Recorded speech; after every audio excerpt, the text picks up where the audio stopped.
You? My fiancé once texted Are me, you family? "Lowell, you thought He's been I'd cancel asking the for it. Miami Expect to trip see for you your here. surgery?" All I'd done was ask her to be there for me during an operation. I texted back, "My bad." But later, when she called the hospital, the nurse told her something that completely changed everything. So, here's my story. My fiancé decided Miami was more important than my surgery, so I let her enjoy her trip.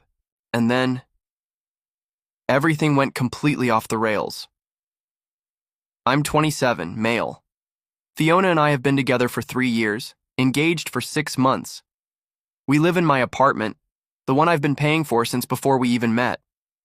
She moved in after 8 months. In all that time, she's never paid for more than groceries. We had our whole future planned out. Beach wedding next summer, honeymoon in Greece, the white picket fence dream. But then the universe decided to step in. Thank God for that tumor. It started like any normal morning. Routine checkup. I thought I'd be in and out in 20 minutes, maybe get lectured about my diet. Instead, Dr. Williams starts poking around my side with that look. You know the look. This is about to ruin your whole month. He tells me we need to run additional tests. In doctor speak, that means, congratulations, something's trying to kill you. A week of anxiety later, CT scans, blood work, endless waiting rooms that smell like despair and hand sanitizer, I get the verdict. Benign tumor on my kidney, but it's in a nasty spot, wrapped around important stuff. Surgery is the only option. Dr. Williams explains, you'll be in the hospital for 2 to 3 days minimum. Recovery is about 4 weeks. You'll need someone with you 24/7 for at least the first week. No driving, no lifting, no being alone. I call Fiona from the hospital parking lot. I tell her about the tumor, the surgery date, April 15th, and that I'll need her help during recovery. I can hear her typing the whole time, probably Instagram captions or work emails. When I finish, there's a long pause. Wait, April 15th? That's Miami week? She actually asks if I can reschedule the surgery for after her trip. Like I'm moving a dentist appointment instead of getting a tumor removed. I try to explain that this is the earliest surgery slot available and that I really need her here. She sighs like I'm asking her to donate a kidney. Fine. I'll ask the girls. They're counting on me. That night she comes home, drops her purse, makes herself a drink. Then she says, "So, I talked to the girls. They think it's really manipulative that you're trying to make me cancel. Manipulative. Let that sink in. I have a tumor, Fiona. She tells me her friend Sarah's dad is a surgeon, and doctors always make everything sound urgent. It's how they justify their fees." Then she says, "Look, I can't just drop everything because you're having a medical procedure. I have a life too, Zach." "What about in sickness and in health?" I ask. We haven't taken those vows yet. Honestly, this guilt trip is making me question if we're ready for marriage. She tells me to just hire a nurse. I tell her she's serious about missing my surgery for a vacation. Her response? Stop being selfish. My life doesn't revolve around you. The next morning, she announces she's going to Miami. The girls need me. The trip is paid for. I'm not letting your medical drama ruin something I've been planning for months. I just say quietly, okay. 2 weeks later, I send her one last text. I'm really worried about this. I need you there with me. 3 hours later, she replies, Lowell, seriously? You actually thought I'd cancel Miami for your surgery? It's not even cancer. Stop being such a baby about it. I screenshot that. Then I text back, my mistake. After that, I knew I was on my own. No family to help, no fiancé. Surgery in 5 days. I tell my boss, Mark. He's been through medical issues himself. He sets me up with HR. The HR rep, Janet, gives me her personal number and says, if you get stuck, call me. This isn't something you handle alone. That night, I start researching recovery. Turns out the doctor was right. I really will need 24/7 help. Fiona is busy posting Miami outfit ideas on Instagram. That's when I call Liam, my best friend from college. When I tell him what's going on, he says, wait, your fiancé is going to Miami while you have surgery? Is she mentally deficient? Did she hit her head as a child? Multiple times?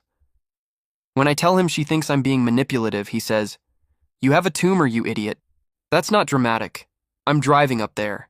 I tell him it's not necessary. He tells me to shut up. Liam arrives the day before surgery with a duffel bag, groceries, and a bottle of good whiskey for after I'm off pain meds. We hang out, watch movies, eat pizza. It feels normal. Around 10 p.m., Fiona texts, "Hope everything goes well tomorrow. Try not to be mad at me forever." Morning of April 15th, she leaves at 5 a.m., gives me the weakest hug imaginable and says, "Try not to die or whatever. I'll bring you back something from Miami." Liam shows up an hour later, grinning. "Ready to get this tumor evicted, landlord?" At the hospital, the intake nurse, Pamela, asks who my emergency contact is. I tell her to change it to Liam. "Your fiancée couldn't make it?" she asks. Liam snorts. "She's in Miami getting her drink on. Priorities, you know." Pamela freezes. "What? Miami? During your surgery?" "Yep. Surgery goes perfectly." I wake up groggy, Liam sitting next to me. He shows me Fiona's Instagram, 15 posts in one day, including bikini shots and a group photo captioned, "Some things are more important than drama." By 6 p.m., my phone is blowing up with texts from her. "Why aren't you answering? I know you're mad, but don't be childish. The least you could do is let me know you're alive." Liam reads them in a perfect Valley Girl voice. I tell him to let her sweat. Then the nurse's station phone rings. Pamela returns, grinning. "Your soon-to-be ex-fiancée is calling. She wants to speak with you immediately. Tell her I'm sleeping." Pamela smiles wider. "Understood." She comes back later. "She's called 4 more times, says you're playing games and she has a right to know what's happening." "Tell her whatever you think is medically appropriate," I say, and that's where things really started to get interesting. Sure. Here's where Pamela earned her spot in the Hall of Fame.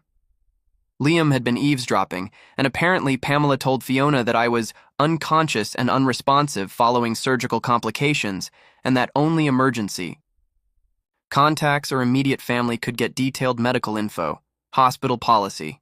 Technically, she wasn't lying.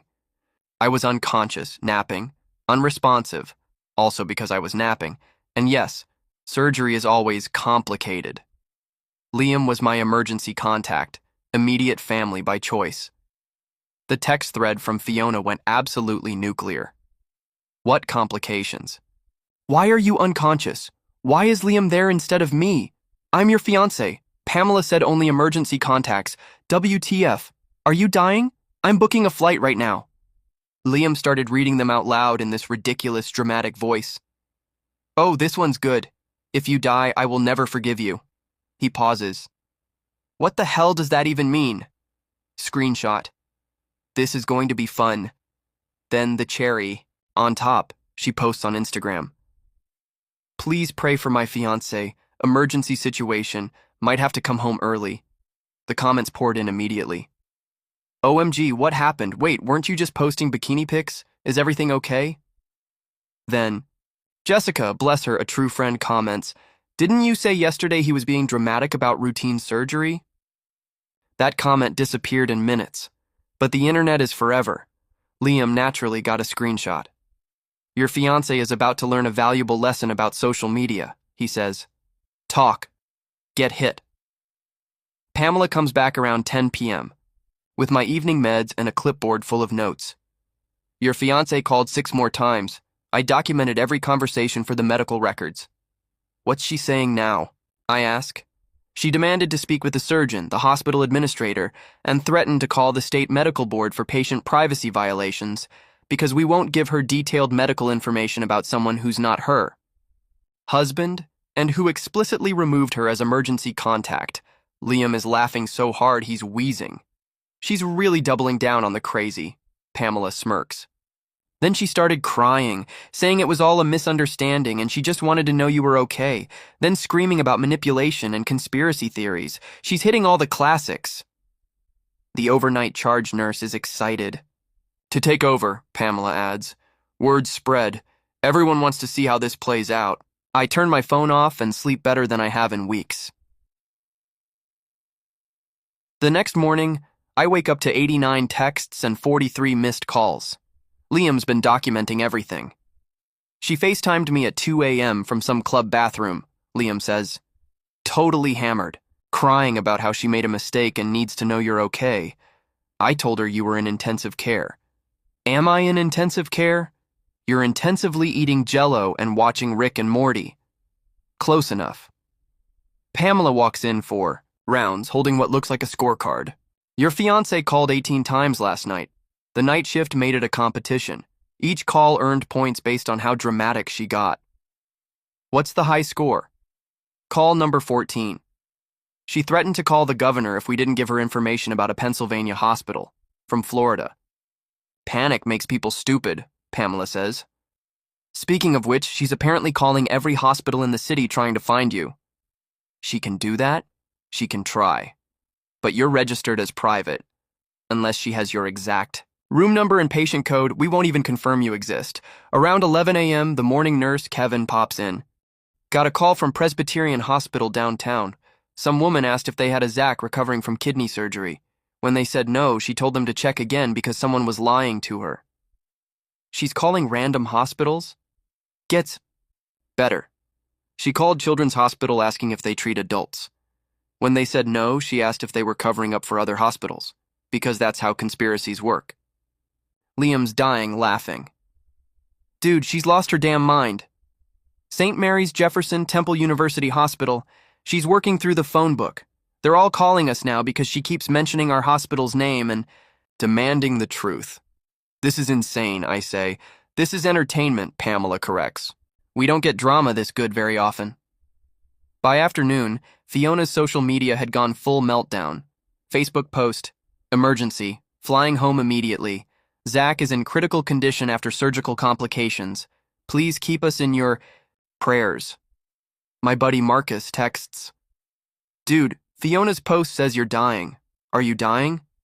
I reply, Texting from heaven right now. They got pudding.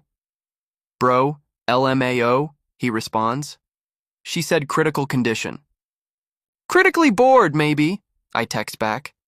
Let her dig this hole. Marcus replies, Already screenshotted everything. This is going to be a meme. That afternoon, I get a surprise visitor, Natalie Smith. She knocks around 3 p.m., holding a container that smells like heaven. Natalie's my neighbor, 2 doors down. Professional baker, runs a specialty cake business from home. Gorgeous. Like, dangerously gorgeous. Always been friendly, but never crossed a line. Respect for my relationship. Hey, she says, looking genuinely concerned. Liam told me about your surgery when he was getting your mail. Brought you some homemade chicken soup. Liam told you? Wait, you made me soup? Yes, and some of those oatmeal cookies you like. Figured hospital food probably sucks. Liam appears behind me, grinning. Natalie, perfect timing. Our patient here was just complaining about the culinary experience. I was not complaining. He totally was. Come in. Tell me, how long have you been waiting for Fiona to rile up this badly? And don't say you haven't. We all saw this train wreck coming. Liam, Natalie laughs. I plead. The 5th. But seriously, Zach, I'm glad you're okay. Surgery is scary stuff. She stays about 20 minutes. First real conversation I've had in days with someone who genuinely cares whether I live or die. Where's Fiona? She asks innocently. Miami, I say. During your surgery? Yep. Natalie blinks slowly. I'm sorry, what? It's a vacation. I don't even have words for that. None of us do, Liam says. Hence why I drove up from Baltimore to babysit this idiot. I glare at him. Natalie smiles. That's really sweet of you, Liam. Someone had to give a... Clearly wasn't going to be Fiona. After she leaves, Liam's giving me this knowing grin. What? Nothing. Just interesting timing, that's all. It's soup. It's homemade soup from the hot baker who's been waiting 3 years for you to notice her. She's being strategic, and I respect it. Shut up. You're welcome. Sarah's making excuses about having family in town. The Fair Weather Friend network falls apart fast when the drama gets real. Day 12. I come out of the shower and find Fiona going through my phone. "Who the hell is Kevin?" she demands. "Why are you touching my phone?" I shoot back. "Why is he texting you? Give me this." I snatch it out of her hand. Is he making fun of me? Fiona. Enough. Don't make me throw you. Out the window with all your stuff. Silence. Then why does Pamela have your number? Get out of my sight. She stomps out, slamming the door so hard it rattles. She's spiraling. My patience is evaporating. Day 15. I'm about to call my lawyer when there's a knock. It's Fiona's parents, Maria and Frank, standing in my hallway like they're at a funeral. "We need to talk," Frank says. We sit. Maria immediately starts crying. "We're so sorry, Zach. What she did? We raised her better than that. We didn't know the real story until Jessica told us." Frank adds, "Fiona said you manipulated the hospital situation to make her look bad." I was unconscious, Frank. Hard to manipulate anything while under anesthesia. We know that now. We saw the Instagram posts, the timeline. Maria wipes her eyes. She was posting vacation pictures while you were in surgery. She embarrassed herself and the family. 27 years of raising her, Frank says, and this is what we get. We failed somewhere along the line. We're really sorry, son, and I'm glad the surgery went well. They offer to help get her out, talk some sense into her, but I can see they're done too. 27 years of enabling their daughter's selfishness, and now they've hit their limit. She's not welcome at home until she gets help, Maria says quietly. Real help, therapy, consequences, accountability. We told her we weren't going to support this behavior anymore, Frank adds. She threatened to cut us off. Maria nods. Her exact words were, "Fine, I don't need parents who don't support me." The next day, Fiona is in my hallway, screaming at them, full meltdown, accusing them of taking my side, threatening to never speak to them again. I record it through the peephole for evidence. The sound quality is awful, but you can still hear her calling her own parents traitors and manipulated idiots for not supporting her truth. These are the same parents who've bankrolled her lifestyle for years, and here she is screaming in a public hallway because they won't enable her delusions. Her friend Ashley picks her up. Ashley's got that "I'm only here because I have to" energy. She loads Fiona's stuff into her car while Fiona sobs dramatically about being abandoned by everyone. You'll regret this, she tells me, as Ashley drags her toward the stairs. You can't destroy someone's life and get away with it. Ashley gives me an apologetic look. We both know it's temporary. Within hours of leaving, Fiona is on every social media platform telling her side of the story. Long, rambling posts about manipulation, fake medical emergencies, and how she's the real victim. The problem? She's still friends with people from my work, my gym, and my family. People who know the truth, who saw her Miami post in real time. The comments light up with people calling out her nonsense and roasting her. She starts deleting posts, but the internet is forever. People share side-by-side screenshots of her emergency rush home post and her Miami vacation pics. The hypocrisy is so obvious, a blind person could see it. The professional consequences kick in. HR at her company starts getting calls from clients who recognize her. She works in image management, and now her image is toxic. My coworker Janet shares one of Fiona's rants in the office group chat with the caption, "This is why you don't air your dirty laundry on social media." The whole office sees it. My boss Mark just shakes his head and texts me, "Dodged a bullet, man. Actually dodged a whole firing squad." 2 weeks later, Ashley kicks her out. Apparently, Fiona's been throwing tantrums about rent money, leaving messes everywhere, and bringing guys home at all hours. Ashley posts about it on Instagram stories. Nothing specific, just some people never learn boundaries with a house key emoji. She moves in with another friend, Sarah.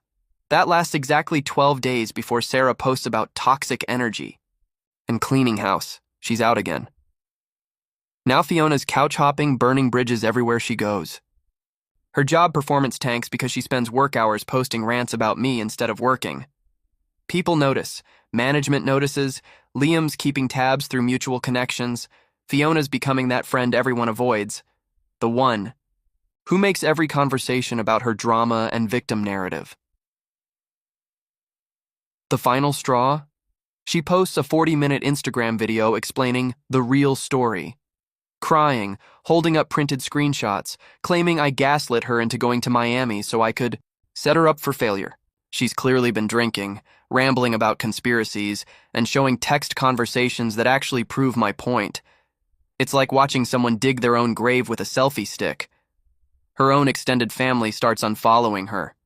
Even Sarah's dad, the surgeon who supposedly knows about medical manipulation, comments, "Young lady, I've been a surgeon for 30 years. No one fakes kidney tumors for attention." She deletes the video within hours, but dozens of people downloaded it. Liam's got a copy, obviously. That's when the real consequences start rolling in. Month 2 of my recovery. Life's actually good. Natalie and I are officially hanging out, taking it slow. She's incredible. Brings dinner 3 times a week, helps with physical therapy, never makes my healing process about her. It's night and day compared to 3 years of eggshell walking with Fiona. Liam's still staying in my guest room, partly to help with recovery, partly because he's enjoying front row seats to Fiona's implosion. He gives me daily updates like it's his job. So Sarah kicked her. Where's Fiona staying now? Motel 6 on Route 22. Her work situation keeps getting worse. She's still at some downtown marketing firm, and word travels fast. People recognize her. She gets written up for excessive personal social media use during work hours, apparently posting Instagram stories from the office bathroom about being manipulated and abandoned. Her supervisor even messages me on LinkedIn, "Hey man, sorry about your situation with Fiona. She's been struggling at work since the Miami thing. Wanted you to know it's affecting her professional life too." Then it gets creepy. First, I start seeing her car parked across from my building. Different times, always just sitting there. She's watching my apartment like some budget private investigator. Shows up around 7 p.m. on weekdays, sits for hours, sometimes smoking, sometimes just staring at my windows. Then the notes start appearing on my car. Weird rambling stuff on napkins and receipt paper. "I know what you're doing with that neighbor. You can't hide the truth forever. We had something real and you destroyed it for lies. Serial killer vibes." Liam finds one and snaps photos for evidence. One's written in different colored pens like a ransom note. "This is restraining order. Territory," he says. But it gets worse. Natalie starts getting messages, Instagram DMs at first, then Facebook, then her business email. Fiona found her bakery's website and starts leaving fake 1-star reviews. Homewrecker. This woman targets men recovering from surgery when they're vulnerable. Predatory behavior. 0 stars. This baker destroyed my relationship by bringing soup to my fiancé. Yeah, soup. The most diabolical crime of all. Next, she'll accuse her of offering to do laundry. The reviews start hurting Natalie's business. Clients ask questions. She has to explain the situation. The messages escalate. From passive-aggressive to outright threatening. "Stay away from what's mine. Homewreckers get what they deserve." "I'm starting to get scared," Natalie admits. "Don't be scared. We're documenting everything." Then, the threats turn explicit. Screenshots of our apartment building with captions like "I know where you sleep," promises to make Natalie disappear and give homewreckers what's coming. That's it. I'm done. I file for a restraining order. The evidence is airtight. Photos of her car, screenshots of threats, the creepy car notes. The judge grants it immediately. 500 feet from me, my apartment, my workplace, and Natalie. For about a week, it's quiet. Then comes the grand finale. It's 10 p.m. I'm on the couch with Natalie watching Netflix while Liam's making grilled cheese in the kitchen. First normal evening in months. Then, car doors slam, footsteps pound up the stairs, and someone starts hammering on my door like, "It's on fire! Zach, I know you're in there. Fiona's voice, slurred, desperate. Open this freaking door. I check the peephole. She's swaying drunk, wine bottle in hand, pajama pants and tank top, hair a mess. You ruined my life. Come out here and face me. Natalie hits record. Liam calls 911. I gave you everything. 3 years of my life. She starts kicking the door, leaving scuff marks. That neighbor turned you against me. It's a conspiracy. Then she spots the peephole and leans in, her face distorted in the lens like a goldfish. I know you're watching. Come out here like a man. Neighbors' doors start opening. Mrs. Patterson from 3B peeks out. Mr. Johnson from 3A steps into the hall. Everyone's getting a show. Liam hangs up with 911 and grins. Want to have some fun before the cops get here? What do you mean? He disappears into the kitchen and comes back with a container of flour. Trust me. When she starts kicking again. Liam cracks the door just enough to dump the entire container over her head. She screams, covered in white powder, clawing at her face, stumbling back like a ghost fired from a haunted house for overacting. You psychos, this is assault! Flour, Liam calls through the door. Self-defense against home invasion. Also, you look like a very angry snowman. We're dying laughing. The cops arrive just as she's still trying to wipe flour from her eyes, screaming threats. They find her, covered head to toe in white powder, drunk, outside an apartment she's legally banned from. I hand over the restraining order. Printed threats, Natalie's video of the door kicking. Ma'am, the lead officer says, you're under arrest for violation of a restraining order, public intoxication, and harassment. They assaulted me, she shrieks. The officer clears his throat. I can tell. Let's go. Neighbors.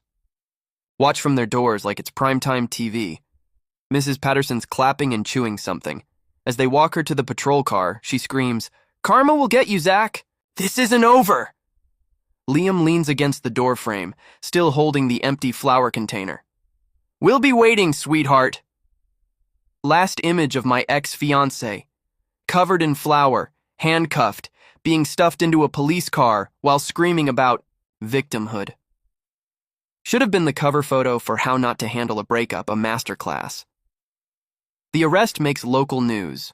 Woman violates restraining order, gets covered in flour during domestic dispute. Her employer sees it. Her friends see it. Her family sees it. She loses her job within 48 hours. Her professional reputation, already dangling by a thread, disintegrates completely. 6 months later, she's in another state living with relatives who barely tolerate her, working retail because no marketing firm will touch her, still occasionally posting about the injustice she suffered. Meanwhile, I'm fully recovered. Natalie and I are planning to move in together. Liam's got enough blackmail material to last decades. And every morning, I thank that tumor for showing me who Fiona really was before I made the biggest mistake of my life. Turns out the best revenge is just, well, getting someone covered in flour and hauled away in handcuffs.